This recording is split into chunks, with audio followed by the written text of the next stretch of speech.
professional golf than the Tiger Woods era. The reason for that is because of the one thing we're waiting on yet. Now that we've gotten everybody established, Spieth wasn't established till last year, Rory the year before that, Day last year and this year, Dustin Johnson now this year. Now that all of the superstars have been established, the only thing remaining for it to become official, and here we're off, it's going to be a great time to be a golf fan. The one thing we're waiting on, and it'll happen, don't worry, just keep watching. The one thing we're waiting on is we're waiting to see any combination, any two of these four guys now battling it out in a final pairing on a Sunday in a big tournament that we care about. It will happen. It probably already has happened a little bit, but it will happen on smaller tournaments, in smaller tournaments that less people care about. You're going to see Bubba Watson and Jordan Spieth going at it on a Sunday, or Bubba and Dustin Johnson, or Fowler and John, but like you're going to see, you'll see Day and Spieth going at it at the frickin' John Deere Classic or something like that on a final Sunday, and that's a great mini first step. But the last final true step that it needs to cement everything is at a major tournament. Maybe the upcoming British Open, maybe the upcoming PGA Championship, or maybe not till next year. Maybe these individuals solidify themselves a little bit more, and next year is when it officially gets underway.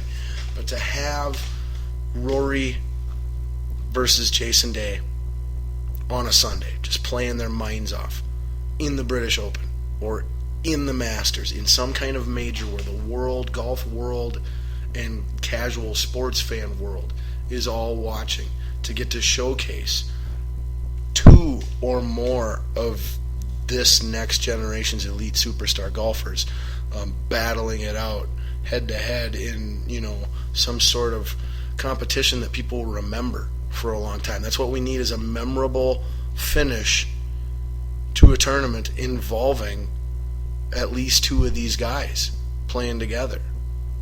And let's face it, in the golf world, there's only really 4 tournaments every year where you can get that. That's the Masters, the U.S. Open, the British Open, and the PGA Championship. Because if you don't call it a major, people think you're not supposed to care about it, and it doesn't mean anything, and it's not impressive. But that's not my take, but I'm a much more pure, die-hard, hardcore golf fan than the average person. But congratulations to Dustin Johnson. Shame on Rory McIlroy and Jordan Spieth, huge name superstars not even making the freaking cut this weekend. Jason Day, terrible showing. It really was, for the most part, it was what I said it was going to be, where it's going to be a lot of guys you've never heard before competing for that name, with 1 or 2 big name guys mixed in there, and that ended up being Dustin Johnson, and he ended up winning it. So we were, while we didn't pick Dustin Johnson going into the tournament, we weren't all that far off with our sense of understanding of how things were going to play out and why that was going to be the case. But again, congrats, Dustin Johnson. Finally got the monkey off your back, won a major, and off to the races. DJ, Jason Day, Jordan Spieth, Rory McIlroy. It was a great, exciting time to be a professional golf fan, and it is only going to get better. It's just getting started. All right, now for our final topic of the night before our Balls Deep Thought of the Day, which we close every show with, we are going to the world of professional wrestling, where, holy cow, everything has just been turned upside down, spun around, inside out, you name it. And it all started at this past Sunday's Money in the Bank pay-per-view, which was advertised by WWE, which shamelessly always advertises their stuff in this type of fashion. But it was advertised as the greatest Money in the Bank pay-per-view in WWE history. And honestly, in my expert and very critical pro wrestling opinion, it was the best Money in the Bank pay-per-view from top to bottom. That's not to say that there weren't performances in matches that weren't a little bit loose or sloppy, or a couple matches on the card that were forgettable. But I honestly can't think of a Money in the Bank pay-per-view, or most pay-per-views that aren't named WrestleMania for that matter, that had this many strong, memorable matches and this many memorable moments in it as well. It really, truly did live up to that greatest Money in the Bank pay-per-view of all time billing. And it started off with a little bit differently than we thought. There ended up, the two pre-show matches that had been announced ended up getting moved to the main card. We discussed them on last week's show. But so then there were two new matches added for the pre-show, very pre-show-ish in feel. One was the tag team Golden Truth versus the tag team of Breezango. Breezango all had sunburns, and so the gimmick was that they were slapping their sunburned skin and stuff. Very pre-show-ish, whatever. And then they had another tag team match for the pre-show as well, which I found just completely pointless and weird, and it was Dudley Boys versus Lucha Dragons. So both of the pre-show matches were pretty meaningless and forgettable and whatever. But then we got to the real actual show. Started off with a bang. The Fatal 4-Way Tag Team match was a very entertaining, good match. New Day retained. Apollo Crews upset Sheamus in their match. That was a shocker. Pretty sure Baron Corbin beat Ziggler. We all kind of saw that coming. Charlotte and Dana Brooke's tag team beat Natalya and Becky Lynch, and then Natalya turned heel on Becky Lynch. None of us saw that coming. That was a little bit of a surprise and a shocker there. In the first let's do in the United States title match. That was actually, there was some good comedy in that from Rusev as always. He embarrassed Titus O'Neil in front of his kids on Father's Day, and it was absolutely hilarious. I love Rusev's comedy heel bit. I really enjoy Rusev a lot.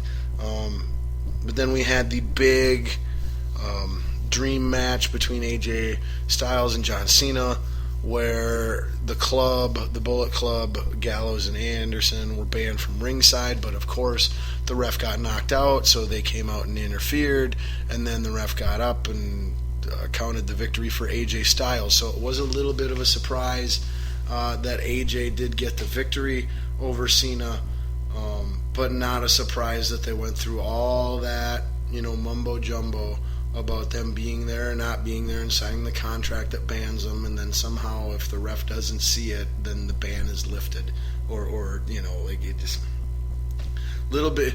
The finish to that match was very unsatisfying, and this is coming from an AJ Styles fan and a Cena booer, a Cena harasser. Actually, John Cena sucks.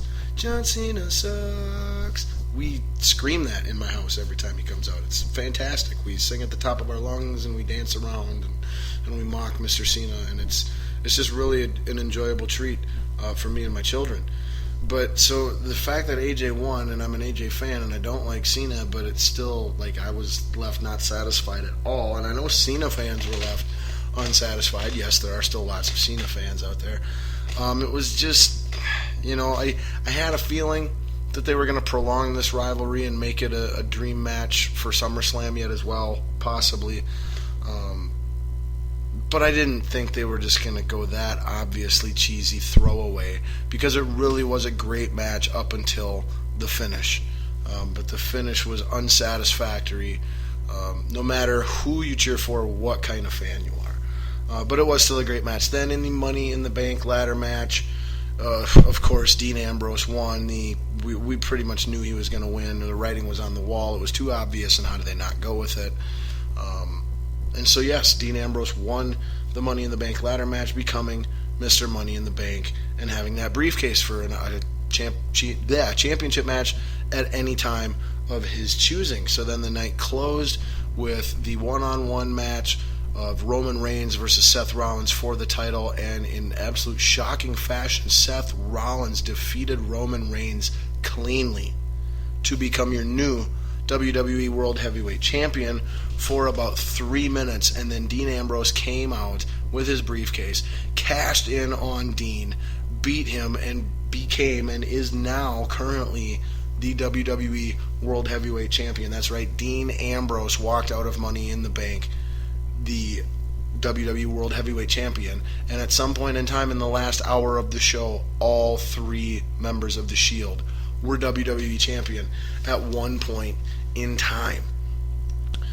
Now, I felt like this was, I felt like they were going to use the briefcase with Dean especially, and then giving it to Seth, do the whole drive Seth nuts, get weeks worth of storyline out of that. However, they decided to announce on Monday Night Raw that Roman and Seth both have rematch clauses, and to determine which one gets to have the rematch first, that was the main event of Raw, and the winner takes him on at Battleground. Well, much to my exact prediction, it ended in a double countout, so we had no winner, so it was turned into the triple threat match between the Shield for the WWE title. It's going to be at Battleground? What? We can't find a way to get past the filler pay-per-view of Battleground and have this event at SummerSlam, the only place that this match belongs, if it's not at WrestleMania? I mean, ideally, this is a match you have at WrestleMania, Dean Ambrose versus Seth Rollins versus Roman Reigns for the title. That is a WrestleMania main event that would sell big time to the WWE Universe. It's been the match we've been dreaming of ever since the Shield got over and we fell in love with them as a faction. So to put it at Battleground just shocked me, but then I went, okay, well, they've got the big brand split, coming up very soon in July. And so if Battleground is before the brand split, then that would make sense if only certain rosters are at certain pay-per-views and stuff like that. Okay, I guess I can see where they have to do it now, or we may never get it and they can't miss out on that cash cow. I totally understand that from a booking standpoint. But then I find out the Battleground pay-per-view is actually the Sunday following the first ever live SmackDown and the brand extension draft that will occur on that first ever live episode of SmackDown, Tuesday, July 19th. And then, so Wednesday is the 20th, 21st, 22nd, 23rd. So then on the 24th, following the draft and brand extension, is when the Battleground pay-per-view is. It's just like, well, if it's following the freaking brand extension, then why are we having it at Battleground? Why are we not delaying it until SummerSlam, where you make Battleground Seth versus Dean, okay, and then that ends in some kind of controversy to where, they've still got a claim at that title shot, and then, but Roman's still got his rematch clause, and so then we get our triple threat at SummerSlam like it belongs, and it just makes sense. Now, the really odd thing about this that just really made everybody go, wait, what's going on now?